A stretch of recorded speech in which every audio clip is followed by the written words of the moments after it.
Okay, now coming to the lateral condyle. Now lateral condyle will overhang the shaft more than the medial condyle. Rest coming to its center, it is again concave. It is again concave, and on the periphery it is flattened, and the periphery will bear the attachment for lateral meniscus. It will bear the attachment for lateral meniscus. Now the articular surface has a raised margin which covers the lateral intercondylar tubercle. So this one is the lateral intercondylar tubercle. Now the posterior inferior aspect of the lateral condyle, it will articulate with the fibula. So we have a fibular facet over here which is round, and it will bear the articulation for the fibula, forming superior tibiofibular joint. It will form superior tibiofibular joint. Now just near to the fibular facet we have a groove present over here, and that groove it lies superior-medial to the fibular facet. So there is also a groove present which lies superior-medial to the fibular facet. And the anterior aspect of the condyle will bear a flattened impression. This anterior aspect, which is you can see at present, it is bearing one flattened impression. Why these impression and groove are important? Because they are bearing some muscular attachment and one tendon attachment. Now discussing intercondylar area, as we can see the intercondylar area over here, it is bearing two eminences. On the medial side, medial intercondylar eminence, and on the lateral side is the lateral intercondylar eminence, and together they will be very narrowest in the middle part. They will be narrow in the middle part. Now further looking at its anterior aspect, let's see the tibial tuberosity.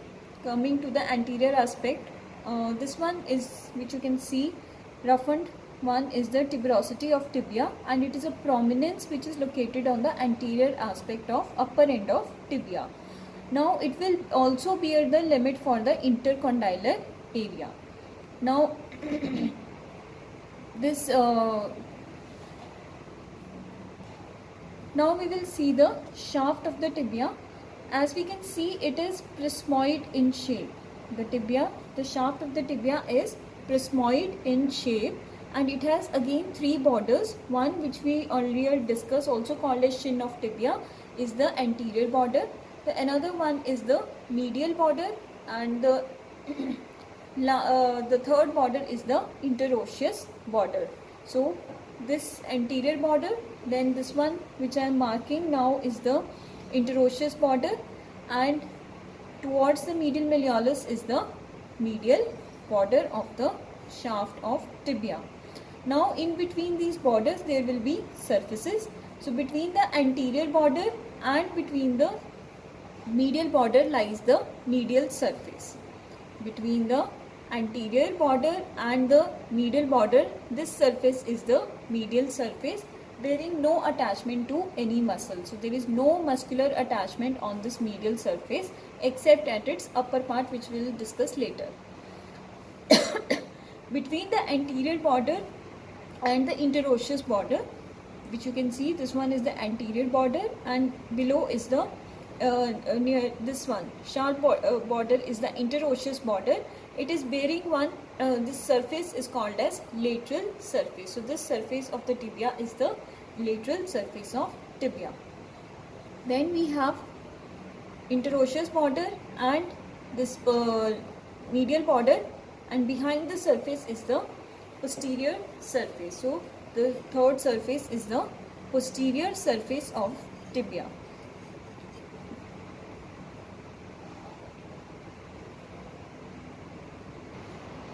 Okay, discussing a little bit more about the posterior surface.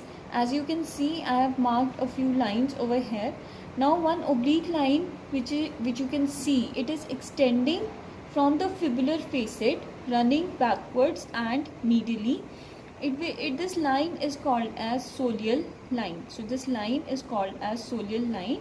It begins behind the fibular facet, then it is running downwards and medially and terminates by joining the medial border. So it will terminate by joining the medial border. Now the above the soleal line, there is one area it is a left is the triangular area. Further moving downwards, we see there is one more ridge, one more line I have drawn.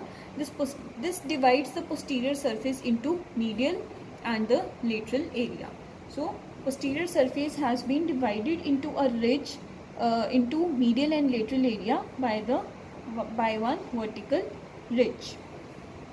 And in the posterior surface also we see some nutrient foramen which will transmit one nutrient artery, which is a branch from posterior tibial artery. Now discussing the lower end of tibia, which you can see, this one is the lower end. On this side, the lower end of tibia is slightly expanded, and again it will bear 5 surfaces. So it is bearing 5 surfaces. So this one is the anterior surface, this one is the medial surface, lateral surface, posteriorly as we move, posterior surface, and one which you can see over here is the inferior surface of tibia. So we have 5 surfaces at its lower end. Now discussing the attachments.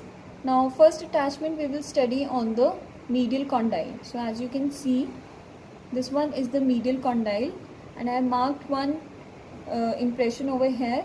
This yellow color impression on the posterior surface of the medial condyle is a groove which is where fibers of semimembranosus are attached.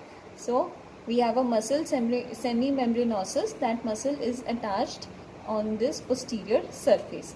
Then since there is knee joint, so the capsule of the knee joint is attached to its upper border, and it is also giving attachment to the tibial collateral ligament. So first we are discussing the medial condyle. So over here on its upper border is the attachment of the capsular ligament and also tibial collateral ligament. Now attachments on the lateral condyle, as we discussed, over here there is one flattened impression on its anterior surface. So iliotibial tract. So iliotibial tract is attached on its flattened impression. And again, just on the lateral aspect, we have one joint again formed, which is superior tibiofibular joint. So the capsular ligament of superior tibiofibular joint is attached to that fibular facet margins. Then we also have a groove on the posterior surface of the lateral condyle, which is occupied by the tendon of popliteus and its bursa.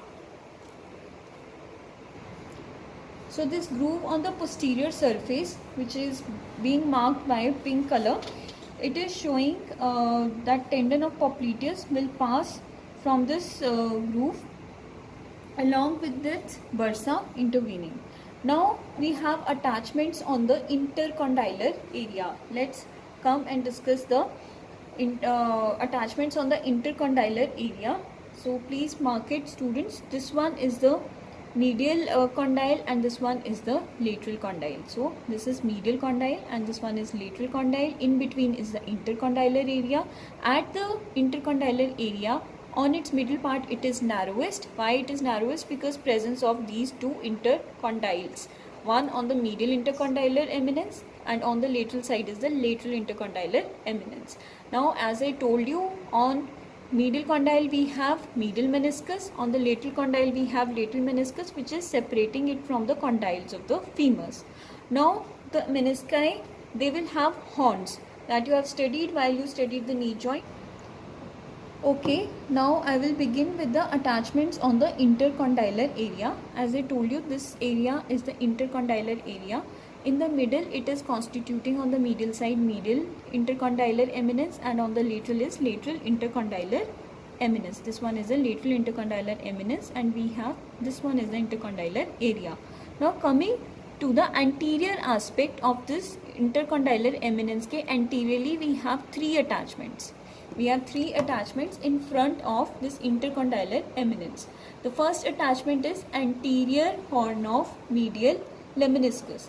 So anterior horn of medial lemniscus is attached over here, followed by we have anterior cruciate ligament.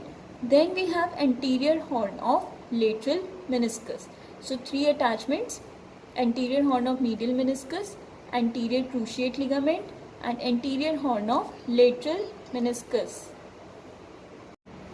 So over here I have denoted it with two colors. The most anterior horn of medial meniscus is represented by pink color. Then anterior cruciate ligament is represented by yellow color. And since I was devoid of chalks, I had to make anterior horn of lateral meniscus again with pink color. So anterior horn of medial meniscus, anterior cruciate ligament, then anterior horn of lateral meniscus. By this time you should be knowing what are the shapes of this medial and lateral meniscus. Now we are left with the posterior area, this one. Now this posterior area behind the intercondylar eminence, this one is the posterior area. So again we have attached. So this one is the posterior area behind the intercondylar eminence. Again we have three attachments. There is the attachment of posterior horn of. Okay, now we are left with the posterior area behind the intercondylar eminence. Now it bears attachment for the posterior horn of lateral meniscus, then which is denoted by pink color. Then we have posterior horn of medial meniscus over here, which is denoted by yellow color. And then posterior, mostly the most posterior, there is the attachment of posterior cruciate ligament.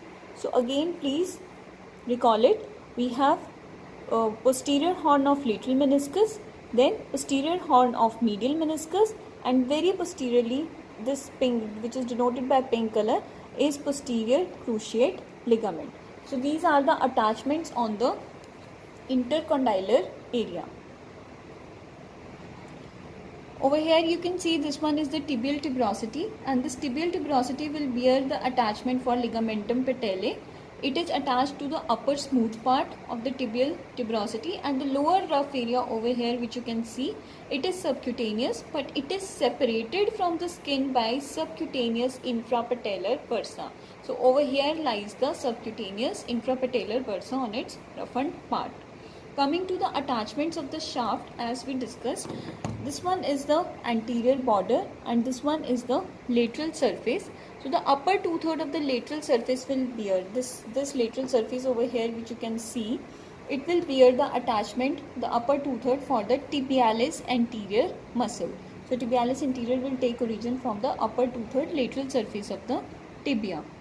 The medial surface over here between this anterior border and this medial border, this medial surface will not bear any attachment on its shaft. But on the upper aspect we have attachment of three muscles which extends from anteriorly to. Now coming to the attachments on the medial surface of the tibia, though its shaft does not bear any muscular attachment, but its upper end on the medial surface, it bears the attachment of three muscles. This one inverted J-shaped is for bearing the attachment or the insertion of sartorius muscle. Then we have gracilis muscle, and then we have semitendinosus muscle. Sartorius, gracilis, semitendinosus. So the medial surface on its upper end, upper aspect only, it is bearing the attachment of three muscles. Rest, no origin, no insertion on the medial surface of tibia. Coming to the posterior surface of tibia now. Okay, now we are discussing the attachments on the posterior surface of tibia. We have drawn one oblique line over here. This oblique line is the soleal line, and the soleal line will give origin to the muscle called soleus, and the soleal line will also give attachment to the fascia covering the popliteus muscle. Now the triangular area above the soleal line will give attachment or give insertion to the popliteus muscle. So from the soleal line takes origination, the soleus muscle take its origin, and the area, triangular area above the soleal line, we have attachment of popliteus muscle. Also soleal line will give insertion or the attachment to the fascia covering the popliteus. Further moving downwards to the shaft, as we discussed that the shaft has been divided by a vertical ridge into two parts. One is the lateral part and another one is the medial part.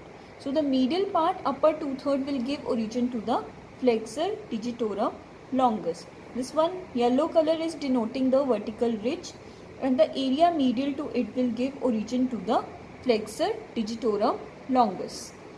While this lateral area, which is denoted by pink color over here, will give origin to the tibialis posterior.